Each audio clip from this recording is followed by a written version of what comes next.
China has reported the first case of human infection with the H10N3 strain of bird flu from the country's eastern Jiangsu province, China's National Health Commission said on Tuesday.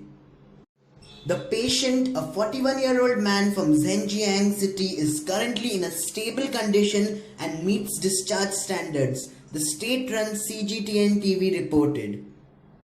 Health authorities played down the outbreak, saying the case was a sporadic virus transmission from poultry to humans and the risk of causing a pandemic was extremely low.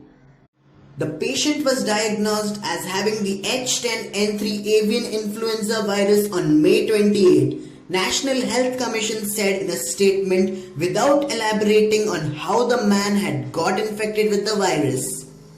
No other cases of human infection with H10N3 have previously been reported globally. H10N3 is a low pathogenic or relatively less severe strain of the virus in poultry, and the risk of it spreading on a large scale is very low, so no need to worry.